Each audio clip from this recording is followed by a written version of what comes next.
Welcome to I'm Okay Being a Karen.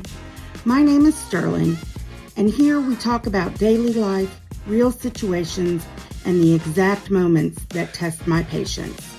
So grab your coffee and join the conversation.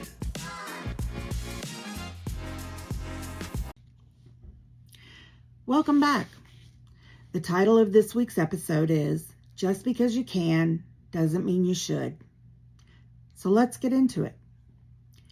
Every year, as the 4th of July approaches, I know exactly what's coming.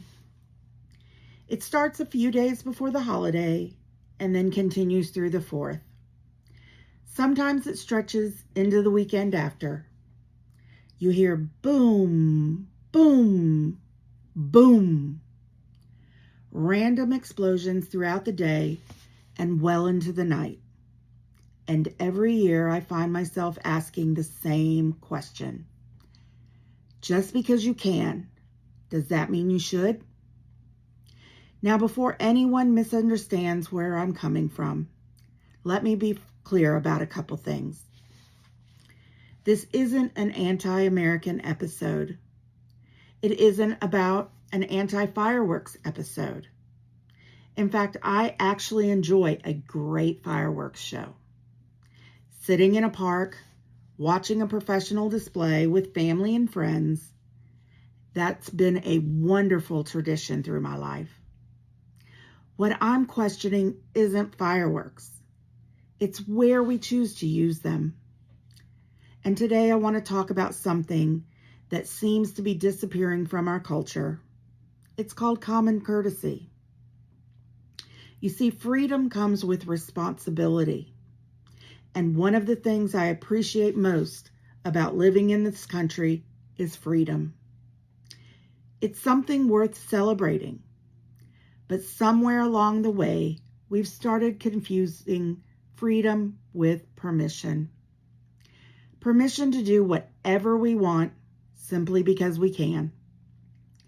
And real freedom has always carried responsibility. Living in a neighborhood means recognizing that you aren't the only person who calls it home. Our choices don't exist in a vacuum. In fact, they affect everyone around us. Now, I know exactly what some of you are thinking. It's one night a year. It's tradition. And I grew up doing this. Honestly, I understand that perspective because some of my favorite childhood memories involve watching fireworks with family. You see, traditions matter. They're part of what connects generations. But traditions aren't frozen in time. They evolve as we learn more and as our communities change. We've accepted seatbelts. We've accepted smoke-free restaurants. We've accepted some things that we thought were harmless actually affected the people around us. Being considerate doesn't erase tradition. In fact, it refines it. Maybe celebrating our independence should also include respecting the people we share our community with. Here's something worth thinking about. You probably don't know every story behind every front door on your street. You don't know who served in combat, who works as a police officer, a firefighter, a paramedic, who escaped a war zone or survived violence, or someone who quietly lives with PTSD. For many of these people, fireworks aren't entertainment. They're not beautiful. In fact, they're terrifying. Those explosions can trigger anxiety, panic attacks, sleepless nights, or painful memories. We often say we support veterans. We thank first responders. We say we care about people who have sacrificed. But support isn't always found in our words. Sometimes support looks like choosing not to create unnecessary explosion out someone's bedroom window. And if you've ever had a dog that's terrified of fireworks, you know exactly what I'm talking about. They often shake, they hide, they pace, and some even refuse to eat. Others break through fences trying to escape, and that leads to every year animal shelters reporting an increase in lost pets around the 4th of July.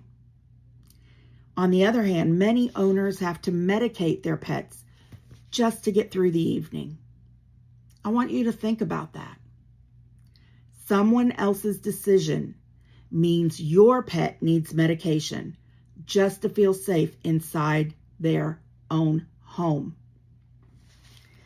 That doesn't seem very neighborly to me. In fact, here's what bothers me the most. Home should be where you can find peace.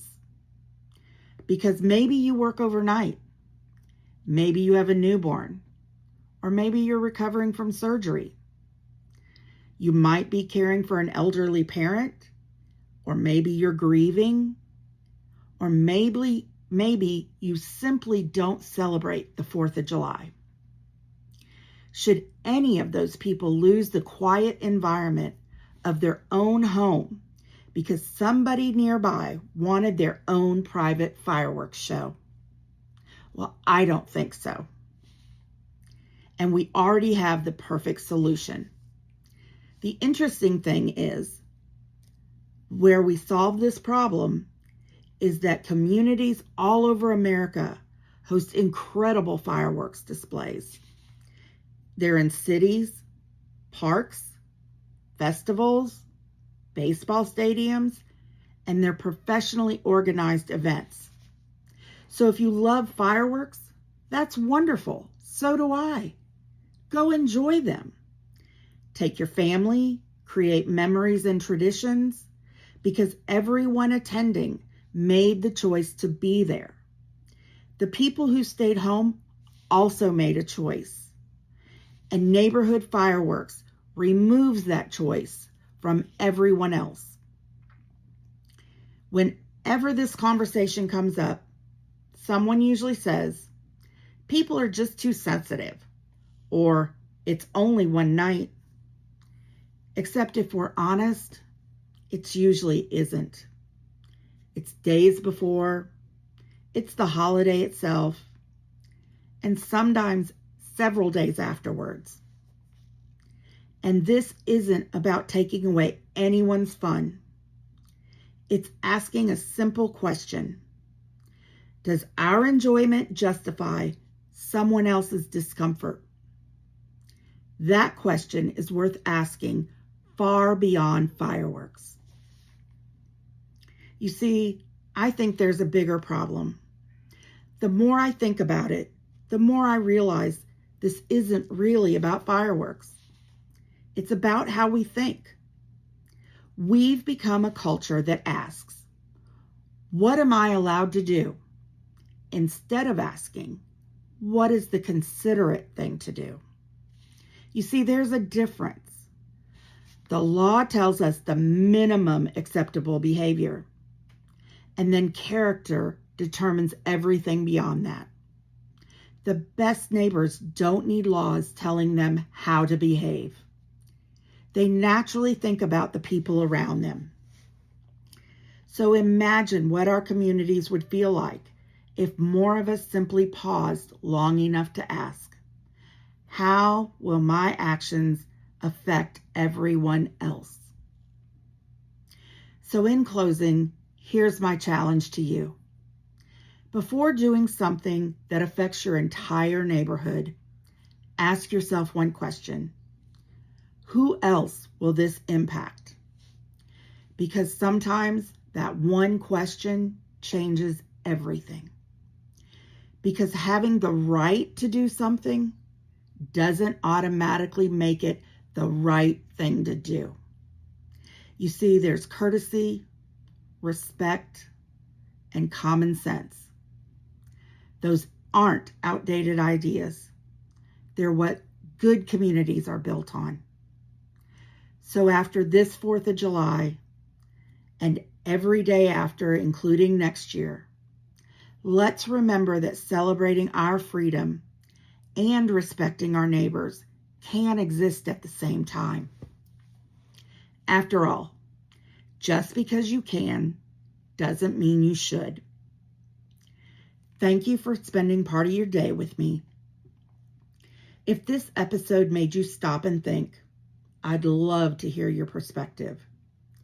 Share this episode with someone who enjoys meaningful conversations. And if you haven't already, be sure to follow my podcast, because there's new episodes that drop every Wednesday. Until next time, take care of yourself, take care of each other, and remember, just because you can doesn't mean you should.